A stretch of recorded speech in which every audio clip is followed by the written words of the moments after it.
자, 오늘 숫자부터 먼저 보여드리겠습니다. 제주, 인천 두 곳 다 김민석 후보가 이겼습니다. 47.75%. 정청래 후보는 42.08%. 격차는 5.67포인트. 이거 그냥 이겼다는 수준이 아닙니다. 확실히 이겼어요. 솔직히 말씀드릴게요. 저 이 결과 보고 처음에 좀 멍했습니다. 지난주까지만 해도 부산, 울산, 경남에서 정청래 후보가 이겼고 충청에서 김민석 후보가 이겼고 그래서 딱 1대1이었거든요.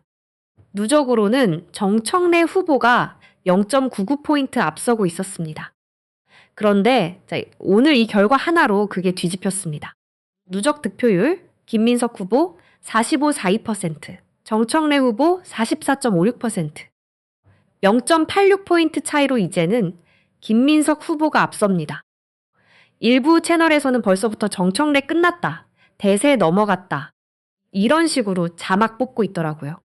근데 여러분 저는 오늘 그렇게 안 갑니다. 왜냐면 숫자를 한 겹만 더 들여다보면 이게 그렇게 간단한 얘기가 아니거든요. 패닉하실 필요 없습니다. 근데 그렇다고 아무 일도 아니라고 눈 감을 필요도 없어요. 오늘은 정확하게, 냉정하게 이 숫자가 진짜 뭘 의미하는지 하나씩 뜯어보겠습니다. 그리고 오늘은 평소보다 조금 더 깊게 들어가려고 합니다. 왜 이렇게까지 접전인지, 앞으로 뭐가 남았는지, 그리고 지금 최고위원 경선판은 어떻게 돌아가고 있는지까지 한 번에 정리해드리겠습니다. 일단 제주부터 보시죠. 제주 결과 사실 좀 뼈 아픕니다. 정청래 후보 39.89%, 김민석 후보 52.64%. 거의 13포인트 차이입니다. 이건 그냥 진 게 아니라 크게 졌어요. 근데 인천을 보면 얘기가 좀 달라집니다. 인천에서는 정청래 후보 43.27%, 김민석 후보 45.09%. 차이가 1.82포인트예요. 제주에서 13포인트 벌어진 격차가 인천 수도권에서는 1.8포인트로 확 줄어든 겁니다. 이게 왜 중요하냐면요. 인천은 제주보다 유권자 수가 훨씬 많습니다. 그리고 인천은 수도권 민심의 바로미터로 불리는 곳이에요. 그 수도권에서 이 정도로 접전이었다는 건 전체 판도가 완전히 한쪽으로 기운 게 아니라는 뜻입니다. 지난주 결과도 다시 한번 떠올려 보시죠. 부산, 울산, 경남에서는 정청래 후보가 46.65%로 이겼습니다. 당시 부산, 울산, 경남 투표율이 54.7%였고 충청권 투표율은 41.5%였어요. 지역마다 투표율 자체가 다르게 나온다는 것도 눈여겨보셔야 합니다. 어느 지역에서 열성 지지층이 더 많이 투표장에 나왔느냐에 따라 결과가 크게 흔들릴 수 있다는 뜻이거든요. 참고로 이번 순회 경선 전체 투표율은 작년 전당대회 첫 주 투표율인 58-20%에 비하면 낮은 편입니다. 그러니까 지금까지 4개 권역 중에 2곳씩 나눠 가진 셈이에요. 누적 격차 0.86포인트. 이거 크게 보이지만 전체 152만 명 넘는 권리당원 중에서 극히 일부만 반영된 숫자입니다. 아직 전체 판의 3분의 1도 안 나온 상태라는 걸 기억하셔야 합니다. 여기서 하나 짚고 넘어갈 게 있습니다. 이번 전당대회, 이번이 처음으로 1인 1표제가 적용되는 선거예요. 예전에는 대의원 한 표의 무게가 권리당원 한 표보다 훨씬 무거웠는데 이번부터는 그 구조가 확 달라졌습니다. 그리고 당대표 선거인단 반영 비율은 대의원과 권리당원이 70%, 일반 국민 여론조사가 30%입니다. 또 하나 당대표 경선은 선호투표제로 치러진다는 것도 알아두셔야 합니다. 이게 뭐냐면요. 전체 투표에서 과반을 얻은 후보가 없으면 1위, 2위를 뺀 나머지 최하위 후보를 1순위로 찍은 표를 가져다가 그 유권자들이 2순위로 누굴 찍었는지를 다시 합산합니다. 쉽게 말하면 3위 후보, 그러니까 지금 상황에서는 송영길 후보 표가 어느 쪽으로 흘러가느냐가 최종 승부에 영향을 줄 수 있다는 거예요. 지금 제주에서 송영길 후보가 7.47%, 인천에서 11.63%를 받았는데 이 표심이 나중에 어느 쪽으로 갈릴지도 지켜봐야 할 변수 중 하나입니다. 그리고 오늘 결과에서 하나 더 봐야 할 게 있습니다. 당에서는 대구, 경북, 그리고 부산, 울산, 경남 지역에 투표 결과에 5% 가중치를 더 얹어주기로 했습니다. 그런데 오늘 발표된 제주, 인천 숫자에는 이 가중치가 아직 반영이 안 됐어요.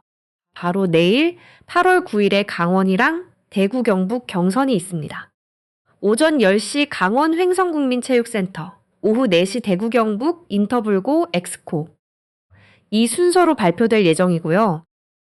이 지역들 결과가 나오는 순간 지금 나온 누적 숫자는 또 한 번 바뀔 겁니다. 저는 이 부분을 조심스럽게 말씀드리고 싶은데 대구 경북 표심이 어느 후보에게 유리할지는 아직 명확한 근거로 단정할 단계는 아니라고 봅니다. 다만 가중치가 붙는 지역이라는 것, 그리고 내일 바로 결과가 나온다는 것. 이 두 가지는 분명한 사실입니다. 내일 하루, 지금 흐름이 이어질지 아니면 다시 뒤집힐지 어느 정도 감이 잡힐 거예요. 자, 여기서 최고위원 경선 얘기도 잠깐 하고 넘어가겠습니다. 사실 지금 전당대회 당대표 자리만 걸린 게 아니거든요. 최고위원 자리를 놓고도 최민희, 김용, 김영호, 서미화, 한민수, 이성윤, 박선원, 임미애 후보까지 여러 명이 동시에 뛰고 있습니다. 그런데 이 최고위원 후보들 사이에서도 계파가 확실히 갈립니다. 서미화, 김용, 임미애 후보 쪽은 정청래 후보의 당대표 재임 기간 동안 당정 관계가 어땠는지, 그리고 이번 전당대회 운영 방식 자체를 문제 삼고 있고요. 반대로 한민수, 이성윤, 최민희 후보 쪽은 선호투표제 도입이나 추가 투표 논의를 비판하면서 정청래 후보를 엄호하는 쪽에 서 있습니다. 그러니까 지금 이 전당대회는 단순히 정청래 대 김민석 이 두 사람만의 싸움이 아니라 최고위원 자리까지 얽힌 계파 전체의 대결이라고 보시면 됩니다. 어느 계파가 최고위원 다수를 차지하느냐에 따라서 당대표가 누가 되든 그 이후 당 운영 자체가 크게 달라질 수 있습니다. 그리고 지금 두 캠프 사이 분위기도 심상치 않습니다. 정청래 후보 쪽에서는 신천지 의혹 제기에 대해서 근거 없는 허위 신고나 마찬가지라고 몰아붙이고 있습니다. 불났다고 신고하면 다 방화범이냐는 식으로 항변하는데 근거를 못 대면 그건 허위 신고고 허위 신고는 방화범 못지않게 나쁜 거다. 이런 식으로 나를 세웠어요. 김민석 후보 쪽에서는 정청래 후보를 향해 반이재명, 분열주의자라는 표현까지 쓰면서 맞받아쳤습니다. 정 대표가 되면 당이 흔들릴 거다. 이재명 정부의 메가 프로젝트까지 영향받을 수 있다. 이런 식으로 꽤 직설적으로 비판했고요. 심지어 명청대전, 그러니까 이 두 사람 사이 갈등을 직접 언급하면서 이런 갈등이 없었으면 뭐하러 총리 자리까지 내려놓고 나왔겠냐는 발언도 했습니다. 당 중앙선거관리위원회가 나서서 불법 선거운동과 선거 방해 행위를 엄중 제재하겠다고 경고까지 낸 상황이에요. 그만큼 지금 순회 경선 분위기가 과열됐다는 뜻이겠죠. 이런 감정 싸움이 격해질수록 아직 투표하지 않은 권리당원들, 특히 호남 쪽 권리당원들이 어느 쪽 손을 들어줄지는 저도 쉽게 예측하기 어렵습니다. 자, 근데 진짜 승부처는 따로 있습니다. 바로 호남입니다. 호남 경선은 오는 11일부터 15일까지 투표가 진행되고 15일 오후에 결과가 발표됩니다.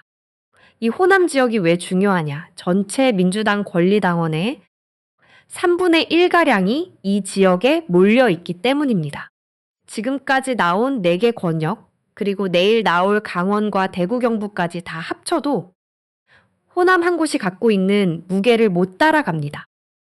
그러니까 지금 이 시점에서 어느 한쪽이 이겼다, 졌다 단정 짓는 것 자체가 사실 너무 이릅니다. 두 후보 모두 호남에서 승리하면 마지막 남은 수도권 경선까지 여세를 몰아갈 수 있다는 계산을 하고 있어서 앞으로 며칠 동안 두 캠프 다 호남에 화력을 집중할 가능성이 큽니다. 정리하겠습니다. 오늘 결과만 놓고 보면 김민석 후보가 확실히 웃었습니다. 제주, 인천 다 이겼고 누적 선두도 가져갔습니다. 근데 인천에서 격차가 확 좁혀졌다는 것, 아직 가중치 지역이 남아 있다는 것, 그리고 무엇보다 최대 승부처인 호남이 아직 시작도 안 했다는 것. 이 세 가지 때문에 저는 아직 어느 쪽으로도 마음을 못 정하겠습니다. 내일 강원, 대구 경북 결과 나오면 지금 이 흐름이 진짜 대세인지 아니면 반짝이었는지 어느 정도 윤곽이 잡힐 겁니다. 여러분은 어떻게 보세요? 내일 대구 경북에서 정청래 후보가 반등할 거라고 보시나요? 아니면 김민석 후보 쪽으로 완전히 기울 거라고 보시나요? 그리고 호남, 과연 어느 쪽이 가져갈 거라고 예상하시나요? 댓글로 편하게 남겨주세요. 저도 내일 결과 나오는 대로 바로 다음 영상으로 찾아오겠습니다. 오늘 영상도 끝까지 봐주셔서 감사합니다.